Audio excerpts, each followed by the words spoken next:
إن الحمد لله نحمده ونستعينه ونستغفره ونعوذ بالله من شرور أنفسنا ومن سيئات أعمالنا من يهد الله فلا مضل له ومن يضلل فلا هادي له وأشهد أن لا إله إلا الله وحده لا شريك له وأشهد أن محمدا عبده ورسوله أما بعد فأعوذ بالله من الشيطان الرجيم بسم الله الرحمن الرحيم رب اشرح لنا صدورنا ويسر لنا أمورنا واحلل عقدة من لساننا يفقه قولنا ربنا زدنا علما آمین یا رب العالمین۔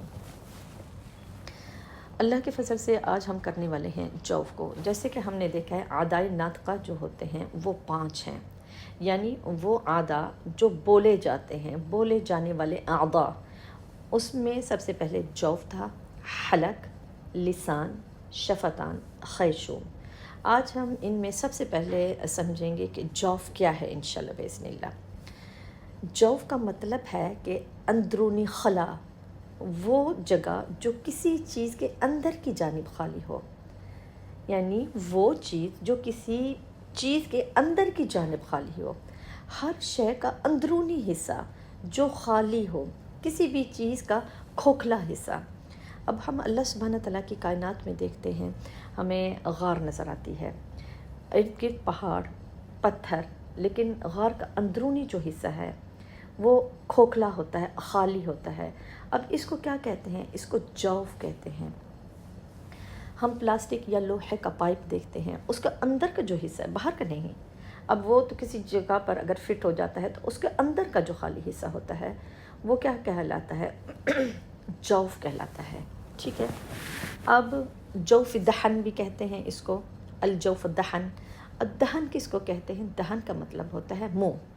جب ہم قرآن پاک پڑھتے ہیں تو ہم مختلف اوقات میں ہمارے منہ کی شیپ بن رہی ہوتی ہے، مخارج سیکھے، قواعد پڑھے الحمدللہ، تو ہماری منہ کی شیپ بن رہی ہوتی ہے، ٹھیک ہے۔ دہن کسے کہتے ہیں؟ منہ کو کہتے ہیں۔ منہ اور حلق کا خالی جو حصہ ہوتا ہے، منہ اور حلق کے اندر کا خالی حصہ، یہ ایک جگہ بھی ہے اور مخرج بھی ہے، کیونکہ ہماری جو زبان ہے منہ کے اندر مختلف جگہ پر ٹچ کر رہی ہوتی ہے، اس لیے یہ مخرج بھی کہلاتی ہے۔ ہر حرف مدہ منہ یا جبڑے کی ایک مخصوص حرکت کے ساتھ ادا ہوتا ہے، ٹھیک ہے۔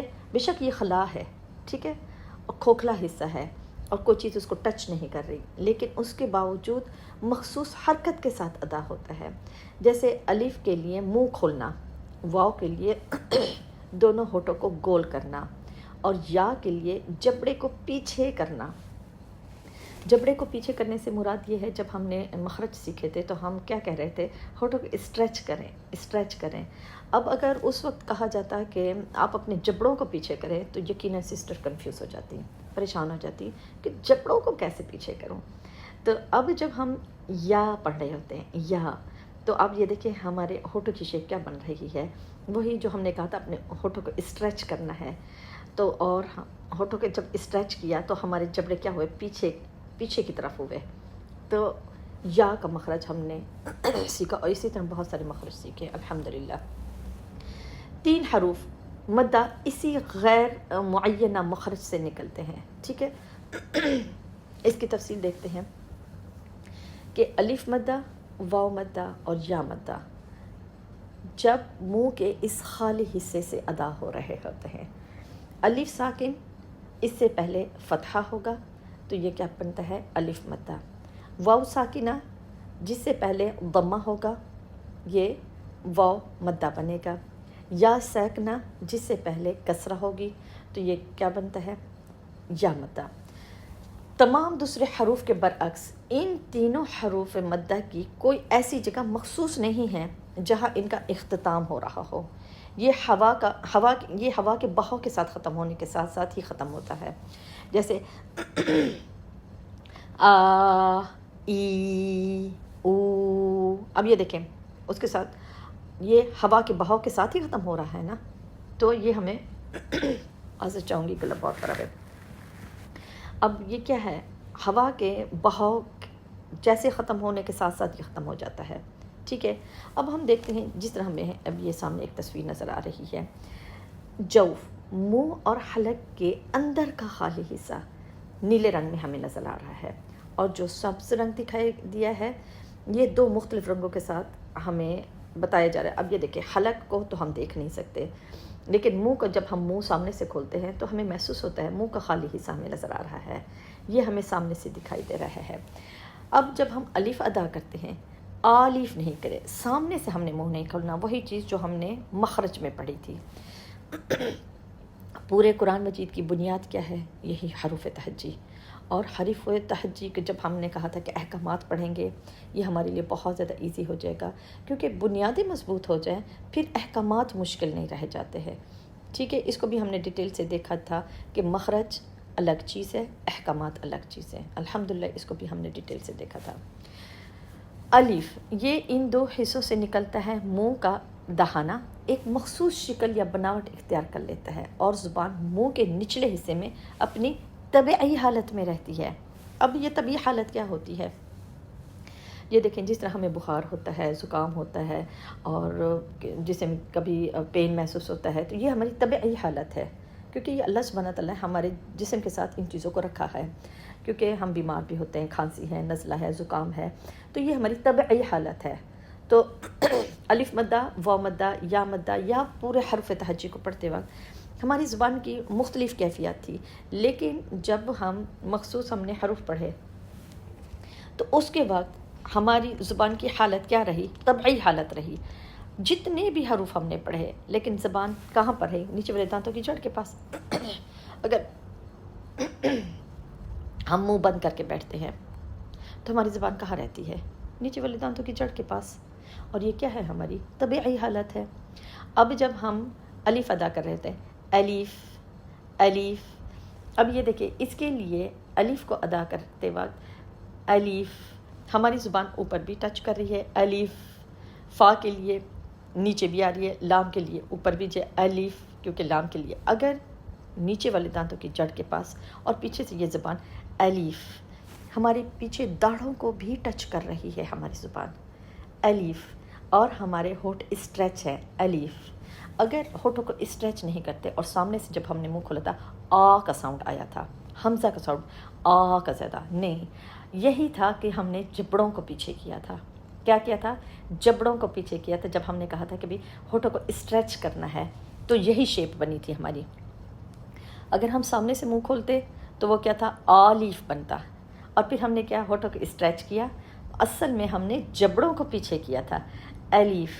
اور پھر ہمارے اوپر والے دانت ثنایا علیا نیچے والے ہونٹوں کی اندر کی تھوڑی سی اندر کی جگہ کو ٹچ کیے، تو پھر ہم نے کیا پڑھا؟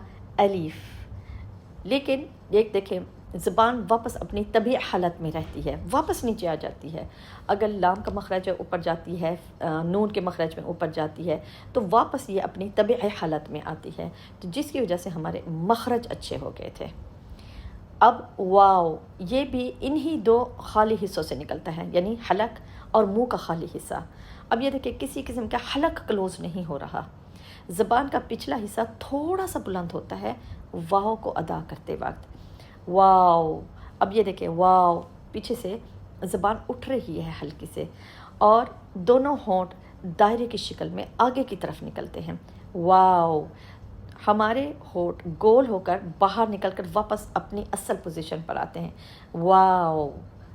جیسے ہم انگلش میں پڑھتے ہیں WOW، واو.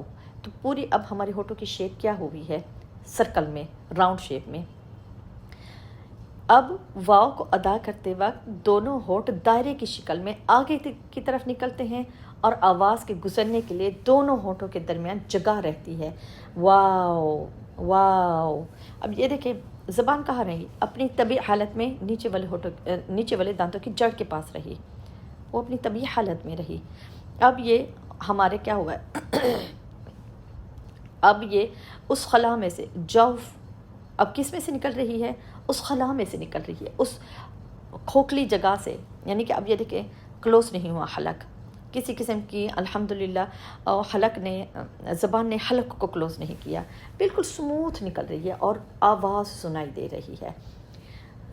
خاص خیال رکھنا ہے زبان اپنی طبیعی حالت میں نیچے والے دانتوں کی جڑ کے پاس رہے، اور الف پڑھتے وقت ہونٹوں کو ہم نے اسٹریچ کیا، الف الف، آلف آ کا ساؤنڈ نہیں آنا چاہیے، الف واو واو، اب یہ کیا ہوا ہے واو، پیچھے سے زبان تھوڑی سی بلند ہوتی ہے، ٹھیک ہے۔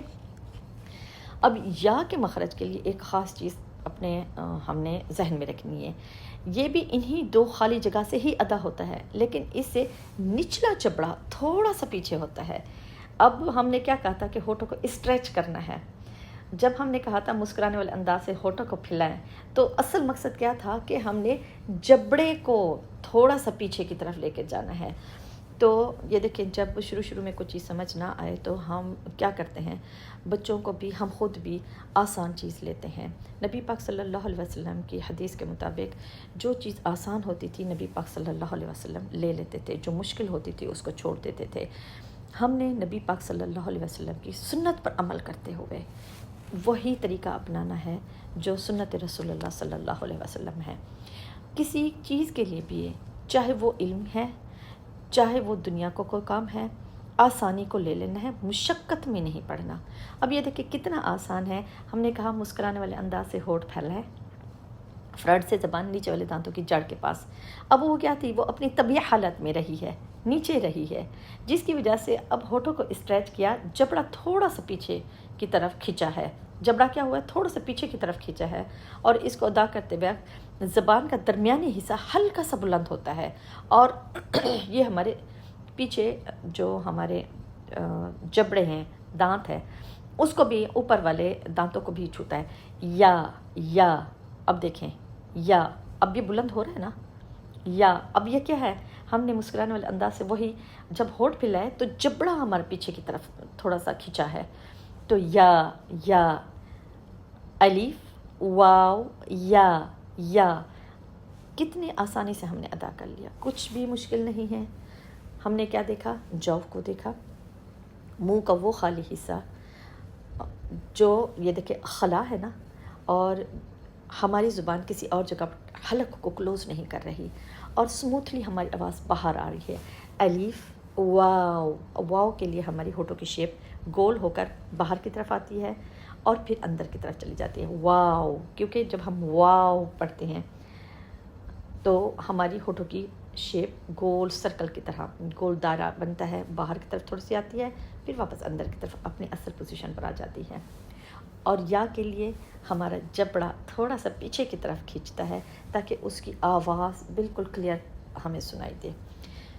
الحمدللہ، اللہ سبحانہ تعالیٰ کا فضل ہے جو اللہ سبحانہ تعالیٰ قرآن مجید میں فرماتے ہیں، قرآن پاک سمجھنے والے کے لیے اور پڑھنے والے کے لیے ہم نے آسان کی ہے، تو اس پر ہمارا ایمان ہے کہ اللہ سبحانہ تعالیٰ نے قرآن پاک کو آسان بنایا ہے۔